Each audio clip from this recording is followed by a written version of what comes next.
On Halloween night, 1992, the BBC would treat its viewers to one of television's first ever paranormal investigations. While there were earlier known examples of ghost hunting on TV, like the BBC's own Enfield Poltergeist special from 1977, these programs are presented more like documentaries. Ghostwatch differed in that it presented itself in a reality TV format, focusing solely on the investigation as it happens naturally, rather than trying to insert much exposition or story around it, much like all the ghost hunting reality shows that would become a staple of 2000s television. In the opening scenes of Ghostwatch, we're greeted with a familiar face hosting the program, Michael Parkinson, a prolific BBC presenter most well known for his series Parkinson, which pioneered the chat show format in the 70s and 80s. Parkinson explains that in this live television special, we'll be joining an ongoing investigation for a haunting that's been plaguing a working-class family in the suburbs of London. Joining Parkinson is Dr. Lynn Pascoe, an expert in the paranormal who's been involved with the investigation since day one. Mike Smith, better known as Smithy, a BBC presenter who'll be managing phone calls from audience members. Sarah Green, another presenter who'll be hosting the investigation itself from within the house. And last but not least, Craig Charles, a famous comedian who'll be our guide to the goings-on outside the house.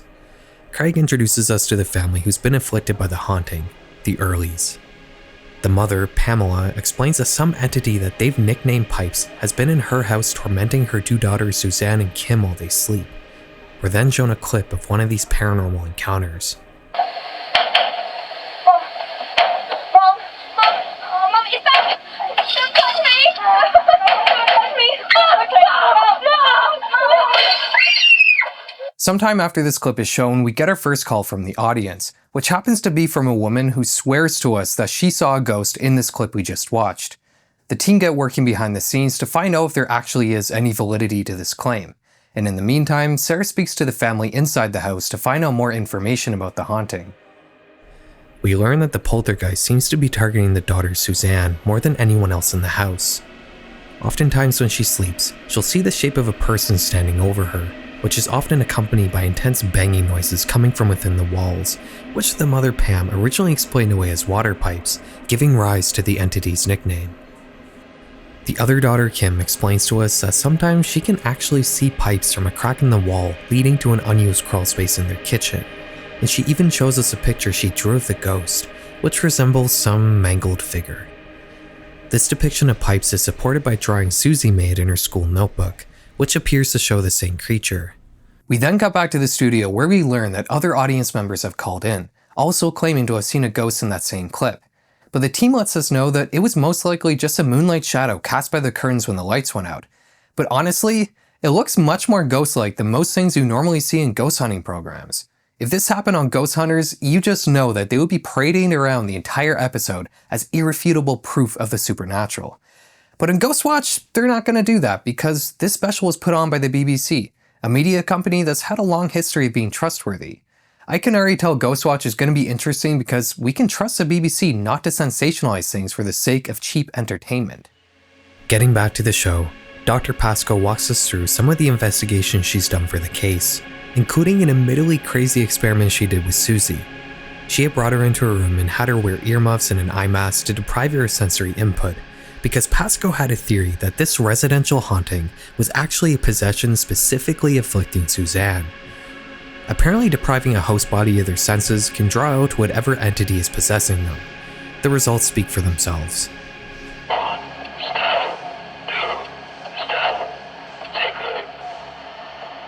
are you? What's your name? Jesus Christ, are you joking? Are you dead? Are you in heaven?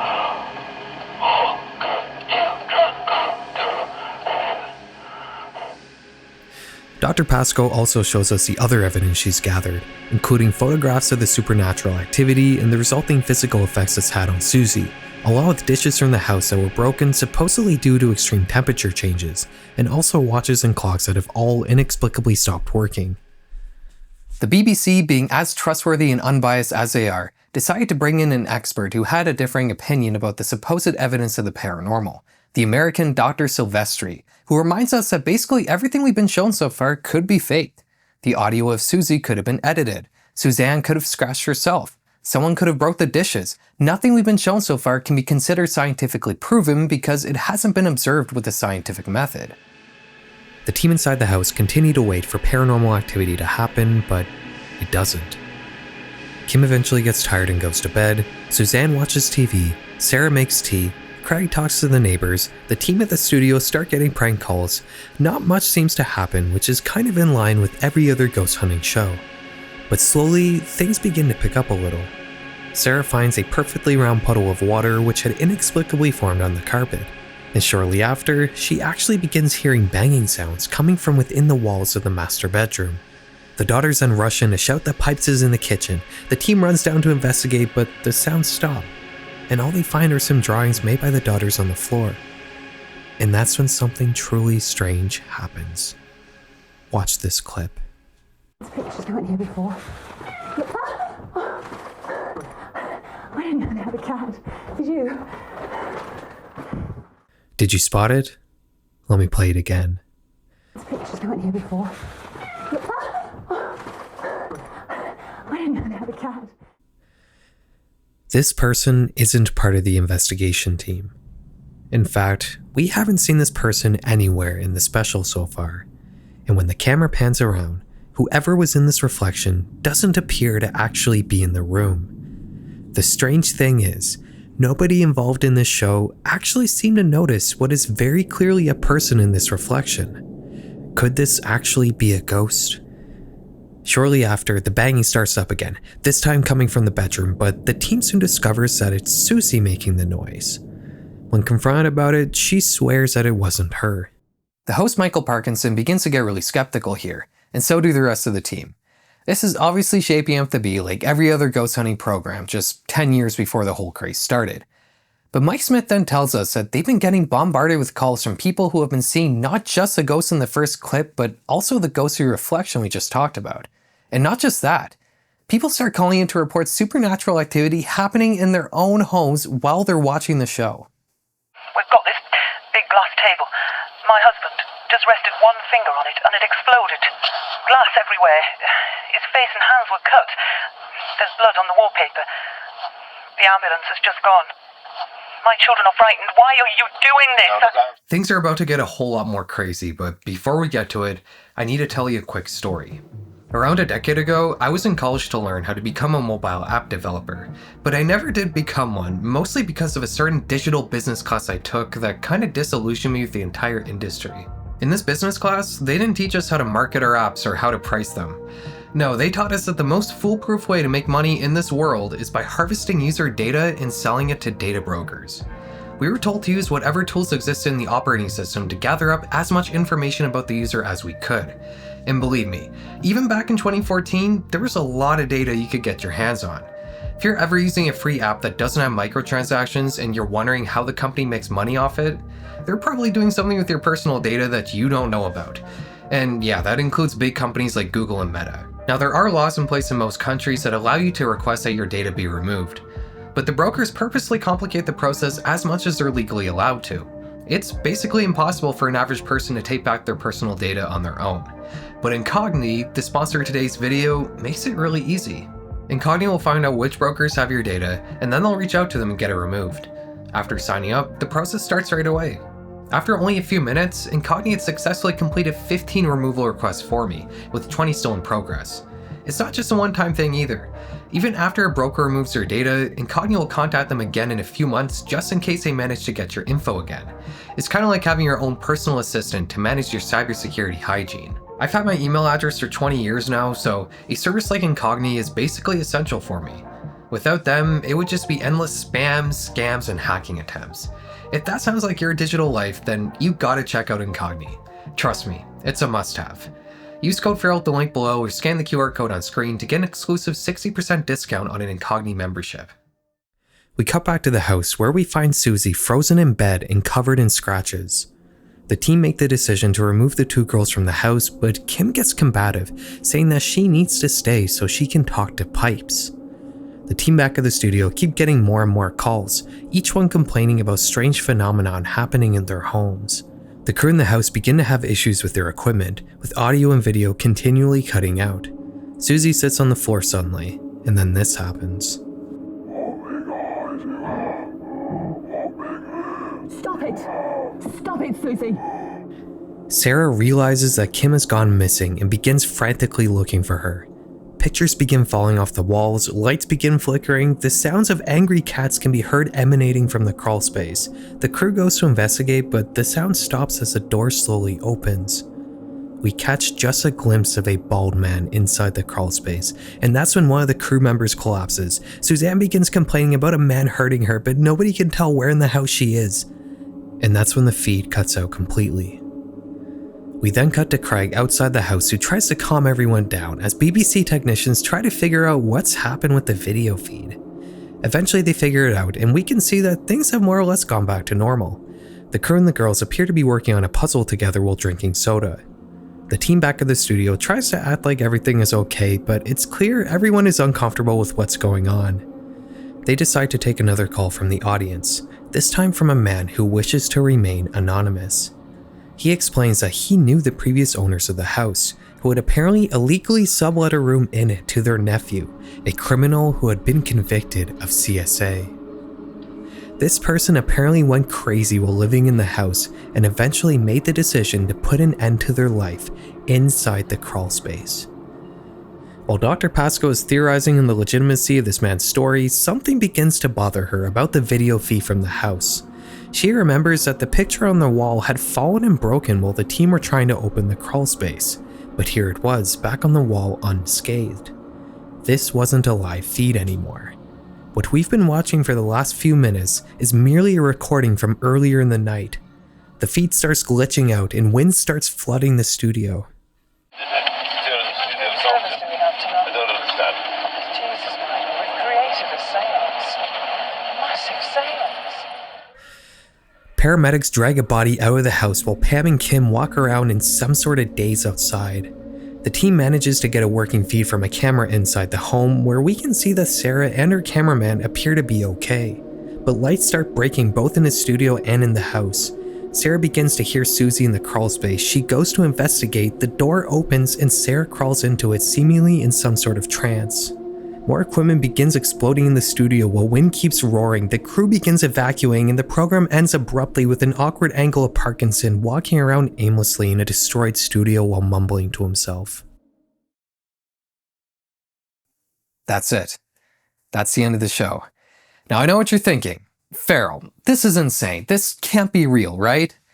Well, yeah, it's not real, obviously. Ghostwatch was not only scripted, but it wasn't even actually live. It was all previously recorded. It's about as real as grave encounters. The idea here is that the more realism there is in a piece of horror, the more effective it becomes. It's the same principle that works for found footage movies or internet ARGs. I mean, even Dracula in the 1800s was presented as discovered journal entries. The BBC just so happened to take this formula all the way, presenting a piece of fiction that was essentially indiscernible from live television. Now, I made a point earlier to emphasize that the BBC has always been known as a very respected source of information. It commonly tops the rankings of the most trustworthy news sources worldwide. And as you can imagine, the most trustworthy source of information in the world, pulling off a stunt like this back in the 90s when people just more or less believed what they saw on TV anyways, using famous established celebrities, might potentially cause a few problems. And the BBC knew this. They put in a disclaimer before the show to warn the audience that what they were about to see was a work of fiction. And if you were to call into the program, you would get a pre-recorded message telling you that it was all fake. But during the broadcast, the phone lines very quickly got jammed. And most people who called in only got a busy signal and no message. And most people tuned into the show after it started, meaning not a whole lot of people actually got any sort of explicit messaging that this very realistic fake live broadcast was actually a work of fiction. And as a result, the aftermath of Ghostwatch was nothing less than fierce public backlash, multiple PTSD diagnoses, a case of induced labor, soiled trousers, and possibly even a case of self-annihilation. But before I tell you how people reacted to this broadcast, how did a hoax like this get made by an organization like the BBC? Back in 1988, Welsh writer Stephen Vogt pitched a 6-part miniseries to the BBC. The first 5 episodes would be presented as a drama about a skeptical TV presenter working with a parapsychologist to put together a live TV ghost investigation, with the 6th episode exclusively showing us said investigation. The BBC, however, wanted to condense all of this down into one 90-minute special, so Volk and his team revised the idea to only be the live investigation without any of the drama bits. Through this reworking, a grander idea surfaced. Ghostwatch wouldn't just be another BBC drama, it would be a statement. Volk and his team will put together what was essentially a piece of performance art that will bring into question the unwavering trust an average viewer had in big media. Remember that this was the 90s. You couldn't just Google something to see if it was true, you just had to more or less believe that the people on the other side of the screen were presenting you with factual information. And most people did. Over the next few years, Volk and his crew would work to make Ghostwatch a reality. But the process wasn't without its challenges. The team working on this project was a film crew, not a TV crew. They had to essentially make a movie that looked like a TV broadcast, so they had to make some controversial creative decisions to make it all look authentic. Instead of recording the film, they recorded to a much lower quality television medium, tape. Instead of casting actors, they made the decision to mostly cast TV presenters who had no experience acting. To make this work, they had to make the script for these presenters very sparse, oftentimes letting them react naturally to events as they occur rather than having them say something specific, like in a regular drama. One area the team had a lot of trouble getting right was the sound design. Horror movies tend to use music and creepy sounds to communicate the emotion a scene is supposed to convey, whether it's tension, curiosity, or terror. Ghostwatch couldn't use music though because it had to feel like you were right there with Sarah and the girls in the house. Real life doesn't have a soundtrack, so the team instead opted to use sounds from real life. The climax of Ghostwatch is accompanied by howling wind, yowling cats, dishes breaking, lights exploding. You can tell a lot of effort went into getting the soundtrack feeling realistic while also still being effective, and I think they did a really good job here. The wind in the studio is definitely my favorite. It feels familiar and realistic while also giving you those unnatural heebie-jeebies horror movies always try to convey. Another problem that the Ghostwatch crew were able to transform into a positive was the horror itself. Whether it's practical or digital, most horror movies tend to rely on special effects like makeup, prosthetics, or CGI to present to us the uncanny. Obviously, Ghostwatch couldn't do many effects because it had to remain realistic, but the problem went beyond just that. If Pipes were to jump out and start chasing Sarah, everyone in the audience would instantly know it was all fake. No, Ghostwatch not only couldn't use many special effects, but they had to be incredibly subtle with their horror while still somehow remaining scary. And they pulled it off beautifully. Throughout the program, you never actually get a clear look at Pipes. He always seems to be just out of the line of sight. Whether he appears as a brief reflection or is hiding behind an ajar door, he somehow maintains a clear presence while never actually being seen by the audience. Instead, we usually just see the effects of Pipes. Lights flickering, crew members passing out, Susie speaking his words for him. I wrote this in my initial Letterboxd review for Ghostwatch, by the way, go follow me there if you haven't, but horror is about what you don't see. The suggestion of something oftentimes ends up being much more frightening than the thing itself. Just look at this behind the scenes photo of Pipes. This is a clear photo of an antagonist that terrified an entire country. But on his own in clear view, he's not really scary at all. If this guy popped out with a knife and started chasing after the crew members, it would just come off really cheesy. But as a blurry reflection that you only manage to catch a glimpse of, he's terrifying. And speaking of reflections, one really cool thing the Ghostwatch team did was to insert Pipes in the backgrounds of many shots throughout the entire program. The reflection in this one scene is only one such instance. He also often appears in the crowd outside the house, standing in front of the curtains in the girls' room, staring at Dr. Pascoe while they're listening to the recordings of a possessed Susie.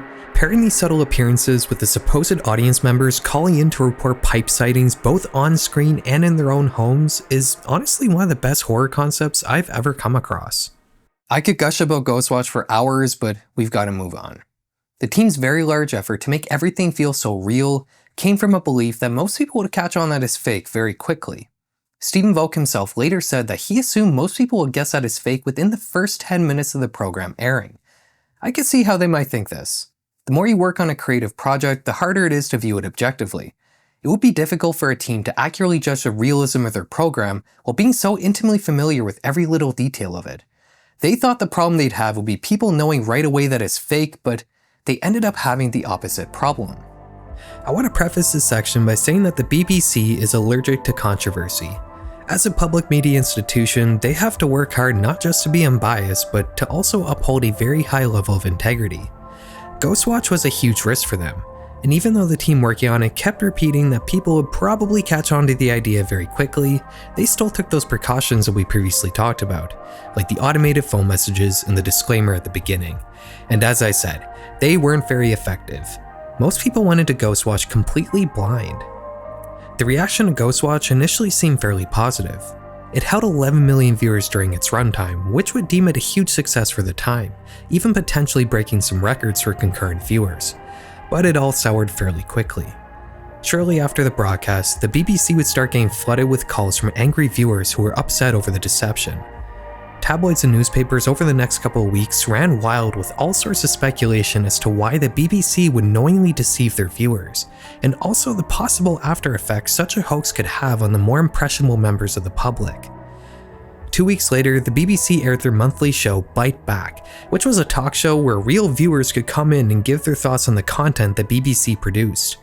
The November 15th edition of this show was entirely focused on Ghostwatch. I didn't know it was a drama. I've got 3 children of 14, 12 and 10, and Michael Parkinson is a well-respected and mature fatherly figure. Sarah Green and Mike Smith are synonymous with children's television.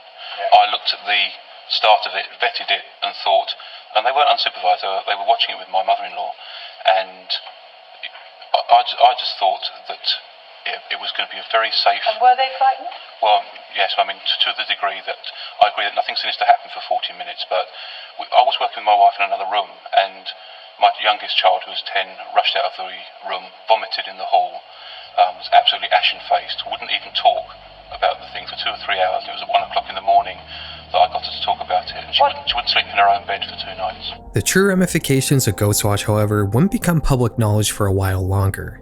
On December 23, 1992, a story would start circulating British news about a teenager who made the decision to end their life a few days after viewing Ghostwatch. His parents urged the press that their son was hypnotized by the program and began sleeping with the lights on after. Although it's worth mentioning, the note the boy left made no mention of Ghostwatch, and neither did the coroner who investigated the death.